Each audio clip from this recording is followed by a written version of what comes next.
Hi friends, வணக்கம். இவர் வந்து வேறு யாரும் இல்லை, என்னோடய மச்சான் தான், என்னோடய ஒய்ஃபோட தம்பி. இவர் வந்து பிஎஸ்சி நர்சிங் முடிச்சிருக்காரு. ஸோ இந்த காலகட்டத்தில் தமிழ்நாட்டில் பிஎஸ்சி நர்சிங்கோ இல்லை டிப்ளமா நர்சிங்கோ நர்சிங் முடித்தவங்களோட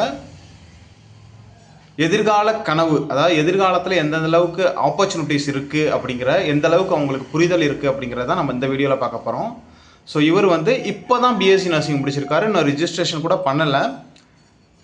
இதே ஸ்டேட்டஸில் இதுவே வெளி மாநிலங்களில், அதாவது நார்த் இந்தியாவில் போயிட்டு ஒரு ஸ்டூடெண்ட்டை போயிட்டு நீங்கள் அடுத்ததாக என்ன பண்ண போகிறீங்க அப்படின்னு கேட்டோம் அப்படின்னா, அவங்க வந்து அடுத்தடுத்த கட்டமாக அவங்க என்ன பண்ணுறாங்க அப்படிங்கிற ஒரு புரிதலோட எதிர்கால கனவோடு வந்து இருப்பாங்க. ஆனால் நம்ம ஊரில் பெரும்பாலும் நர்சஸ், பெரும்பாலும் 99% நர்சஸ் வந்து ஏதாவது 1% 2% தான் வந்து அடுத்தது நம்ம என்ன பண்ண போகிறோம், எந்த அளவுக்கு நமக்கு ஆப்பர்ச்சுனிட்டிஸ் இருக்குது, நர்சிங்க்கு எந்த அளவுக்கு ஸ்கோப் இருக்குது அப்படிங்கிற ஒரு ஐடியா வந்து 1-2% தான் இருக்கும். ஸோ இவர் வந்து நமக்கு வந்து இவருக்கு தெரியல அப்படிங்கிறத வந்து மீன் பண்ணுறதுக்காக இல்லை, ஓவராலாக நர்சஸ்க்கு எந்த அளவுக்கு விழிப்புணர்வு இருக்குது அப்படிங்கிறதுக்காக இந்த வீடியோவை நான் வந்து மேக் பண்ணியிருக்கேன். ஸோ இவரை வந்து நம்ம வந்து குறையாக சொல்ல போகிறதில்ல. ஸோ இவருக்கு எந்த அளவுக்கு அந்த அந்த அந்த விழிப்புணர்வு இருக்குது அப்படிங்கிறத, அதாவது ஒரு தமிழ்நாட்டிலையோ இல்லை ப்ரைவேட் ஹாஸ்பிட்டல் இல்லை சென்ட்ரல் கவர்மெண்ட் ஹாஸ்பிட்டல், வெளிநாடுகளில் உள்ள ஹாஸ்பிட்டல்ஸில் எந்த அளவுக்கு ஆப்பர்ச்சுனிட்டிஸ் இருக்குங்கிறது, இவருக்கு எந்த அளவுக்கு விழிப்புணர்வு இருக்குங்கிறத இந்த வீடியோவில் பார்க்க போகிறோம். இதே நிலைமை தான் நம்ம தமிழ்நாட்டில் பெரும்பாலான நர்சஸ்க்கு இருக்குது. ஸோ நம்ம வந்து ஸ்டார்ட் பண்ணிவிடுவோம். இவர் பேர் வந்து தமிழரசன். இப்போ தான் பிஎஸ்சி நர்சிங் முடிச்சிருக்காரு, இன்னும் ரிஜிஸ்ட்ரேஷன் பண்ணலை, ஹாஸ்பிட்டல் எக்ஸ்பீரியன்ஸும் நான் வாங்கலை. ஸோ ரிஜிஸ்ட்ரேஷன் பண்ணிட்டாருன்னா இவர் வந்து எக்ஸாம் எழுதுறதுக்கு வந்து தயாராகிடுவார். ஸோ அடுத்தடுத்து நம்ம வந்து என்ன பண்ணணும்னு இவருக்கு கைட் பண்ணிக்கிட்டு இருக்கோம். நம்ம வந்து இவர் நம்மளோட சொந்தக்காரருங்கிறதுனால, என்னோட மச்சாங்கிறதுனால என்னோட சேனலை வந்து ரிப்பீட்டடாக பாருங்கன்னு சொல்லுவேன். நான் அவர் பெரும்பாலும் பார்க்குறதில்ல. இப்போ வந்து நமக்கு அது கேட்டு தெரிஞ்சுக்குவோம். ஓகே, பற்றி சொல்லுங்கள். அப்புறம் அடுத்த கட்டமாக நீங்கள் என்ன பண்ண போகிறீங்க, என்ன ஃப்யூச்சர் பிளானு. ஸோ அடுத்தடுத்த லெவலுக்கு, அதாவது இல்லை ஸ்டேட் கவர்மெண்ட்டில் சென்ட்ரல் கவர்மெண்ட்டில் என்னென்ன எக்ஸாம்ஸ் அவைலபிலிட்டி இருக்குது, நம்ம ஸ்டேட் கவர்மெண்ட்டில் உள்ளே போகணும், ஸ்டாஃப் நர்ஸாக உள்ளே போகணும்னா என்ன எக்ஸாம் எழுதணும், சென்ட்ரல் கவர்மெண்ட்டில் எந்தெந்த ஹாஸ்பிட்டல் இன்க்ளூட் ஆகும் அதுக்கு என்ன எக்ஸாம் எழுதணும், வெளிநாடு போகிறதுக்கு என்னென்ன ஃபார்மாலிட்டிஸு. ஸோ அடுத்தது கரியர் ஆப்பர்ச்சுனிட்டிஸ் ஏதாவது உங்களுக்கு வந்து தெரியுமா, நீங்கள் படித்த காலேஜஸில் இல்லை உங்களோட சீனியர்ஸ் இல்லை யாராவது யூடியூப் சேனலில் இந்த மாதிரி நீங்கள் ஏதாவது பார்த்துருக்கீங்களா, உங்களுக்கு ஏதாவது ஐடியா இருக்கா. ஸோ உங்களை பற்றி சொல்லுங்கள், நீங்கள் எந்த காலேஜில் படிச்சிங்க, அடுத்தது நீங்கள் என்ன பண்ண போகிறீங்க அதை கொஞ்சம் சொல்லுங்கள். என் பேர் தமிழரசன். நான் தருமபுரியில் ஸ்ரீ பாஸ்கோ காலேஜ் ஆஃப் நர்சிங்கில் வந்து இப்போ தான் நர்சிங் முடித்து ஒரு 2 months ஆகுது. ரிஜிஸ்ட்ரேஷன் இன்னும் முடியல அப்படிங்கிறனால இப்போ வந்து நான் ஹோம் கேர் தான் போய்கிட்டு இருக்கேன். ஆஃப்டர் ரிஜிஸ்ட்ரேஷன் முடிஞ்சதுக்கப்புறம் ஹாஸ்பிட்டல் சைடு போகலாம் அப்படின்னு ஒரு ஐடியா. ஆனால் ஹாஸ்பிட்டல் போய்ட்டு 1 year எக்ஸ்பீரியன்ஸ் வச்சு எம்எஸ்சி நர்சிங் போகிற மாதிரி, அடுத்து எம்எஸ்சி நர்சிங் முடிச்சதுக்கப்புறம் ஃபாரின் போகிறது, அப்படி இல்லைன்னா கவர்மெண்ட் எக்ஸாம் எம்ஆர்பி, எய்ம்ஸு இந்த மாதிரி எக்ஸாம்லாம் எழுதுகிற மாதிரி ஐடியாவில் இருக்கேன்.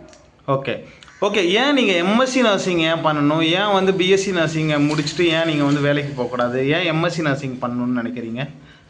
எம்எஸ்சி நர்சிங் முடிச்சுட்டு போகிறதுனால கொஞ்சம் எப்படின்னா ஹையர் போஸ்டிங் கிடைக்கும் அப்படிங்கிறது. சரி, சென்ட்ரல் கவர்மெண்ட்டில் உங்களுக்கு வந்து எந்தெந்த ஹாஸ்பிட்டல், இந்தியாவில் சென்ட்ரல் கவர்மெண்ட்டில் எந்தெந்த ஹாஸ்பிட்டல்ஸ் இருக்குதுன்னு தெரியுமா, அதுக்கான எக்ஸாம்ஸ் என்னென்ன இருக்குதுன்னு தெரியுமா, எந்தெந்த ஹாஸ்பிட்டல் உங்களுக்கு தெரியும், வெளிநாடுகளுக்கு போகிறது அப்படிங்கிறது வந்து உங்களுக்கு எந்த அளவுக்கு அதில் விழிப்புணர்வு இருக்குது, அதையும் கொஞ்சம் சொல்லுங்கள். ஸோ சென்ட்ரல் கவர்மெண்ட் ஃபஸ்ட்டு சொல்லுவோம், எந்தெந்த ஹாஸ்பிட்டல் சென்ட்ரல் கவர்மெண்ட்டில் இருக்குன்னு உங்களுக்கு தெரியுமா? இப்போதைக்கு எனக்கு ஐடியா இல்லை. அப்புறம் இங்கே மதுரையில் வருது அப்படின்னு மட்டும் சொன்னாங்க. அது எய்ம்ஸை தாண்டி வேறு ஏதாவது தெரியுமா? எய்ம்ஸை தாண்டி தெரியாது. ஓகே, நிறைய ஹாஸ்பிட்டல்ஸ் இருக்குது, இஎஸ்ஐசி இருக்குது, ஆர்ஆர்பி இருக்குது, ஜிப்மர் இருக்குது, நிமான்ஸ் இருக்குது, சிஜிஹெச்எஸ்ன்னு இருக்குது, டெல்லியில் நிறையா ஹாஸ்பிட்டல், யூபியில் நிறையா ஹாஸ்பிட்டல், சண்டிகரில் நிறைய ஹாஸ்பிட்டல், எக்கச்சக்கமான ஹாஸ்பிட்டல்ஸ் இருக்குது. அதுக்கு என்னென்ன புக்ஸ் ப்ரிப்பேர் பண்ணணுன்னு ஏதாவது ஐடியா இருக்கா? ஃப்ராங்காக சொல்லுங்கள். ஏதாவது நீங்கள் கேள்விப்பட்டிருக்கீங்களா, இந்த மாதிரி இந்த புக்கெல்லாம் படித்தா நம்ம வந்து சென்ட்ரல் கவர்மெண்ட் எக்ஸாம் கிளியர் பண்ணலாம், எம்ஆர்பி எக்ஸாமை கிளியர் பண்ணலாம், அந்த மாதிரி ஏதாவது ஐடியா இருக்கா? நான் இப்போதைக்கு வந்து இப்போ நர்சிங்கில் படித்த first year to 4th year அந்த புக்குக்குள்ள இதுதான் படிக்கலாம் அப்படின்னு இருக்கேன். ஓகே, உங்களுக்கு யார் அந்த புக்கை படிக்க சொல்லி யார் சொன்னா? நீங்கள் யார்ட்டையாவது கேட்டிருக்கீங்களா, இதுக்கு வந்து எக்ஸாம் எழுதணுன்னா அந்த புக்கை பிடிச்சா போதுமா, இல்லை நீங்கள் அதுக்குன்னு தனியாக ஏதாவது புக் இருக்கா, அந்த மாதிரி யார்கிட்ட கேட்டிருக்கீங்களா? அப்படி எதுவும் கேட்டது. ஓகே, ஸோ நர்சிங் புக்கை வச்சு நீங்கள் வந்து இப்போ நம்ம ஃபஸ்ட் இயர்லேருந்து 4th year வரைக்கும் படித்த புக்ஸு நீங்கள் வேறு ஆத்தர் படிச்சிருப்பீங்க. ஸோ அதை வச்சு நீங்கள் எக்ஸாமை கிளியர் பண்ணுறதெல்லாம் பெரிய விஷயம், அப்படிலாம் பண்ணவே முடியாது. அதுக்குன்னு நிறைய புக்ஸ், ஒரு 2-3 புக்ஸ் இருக்குது, அதை படித்தா தான் நீங்கள் எக்ஸாம் கிளியர் பண்ண முடியும். ஸோ அடுத்து ஃபாரின் போகிறத பற்றி ஏதாவது ஐடியா இருக்கா? அதுக்கு என்ன ஃபார்மாலிட்டிஸ், என்ன பண்ணணும், அதுக்கு என்ன எக்ஸ்பீரியன்ஸ் வேணுமா, அடுத்தடுத்து என்ன பண்ணணும், ஏதாவது தெரியுமா உங்களுக்கு? ஃபாரின் போகிறதுக்கு 1 இயர் இல்லைனா 2 இயர் எக்ஸ்பீரியன்ஸ் இருந்தால் தான் போக முடியும். ஓகே. இப்போதைக்கு அதுக்கப்புறம் என்ட்ரன்ஸ் எக்ஸாம் எழுதுகிற மாதிரி இருக்கும் ஃபாரின் போகிற மாதிரினா. ஓகே. என்ன எக்ஸாம்னு ஏதாவது தெரியுமா? அந்த எக்ஸாம் பற்றி. ஓகே.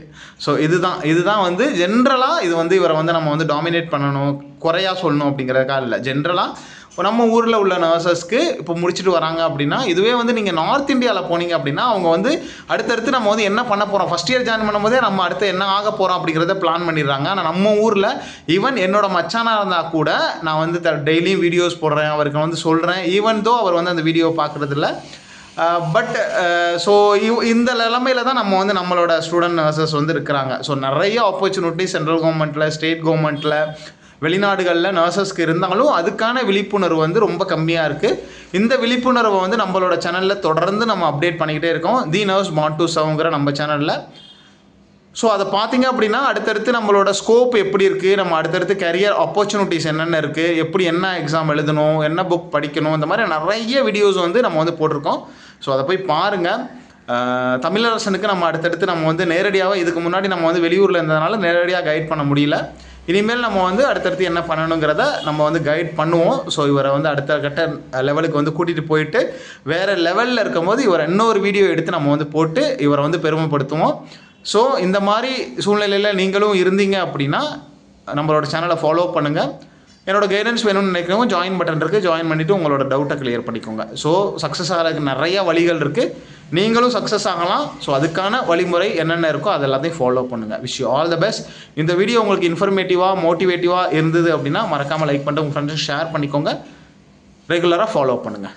தேங்க்யூ தமிழரசன்.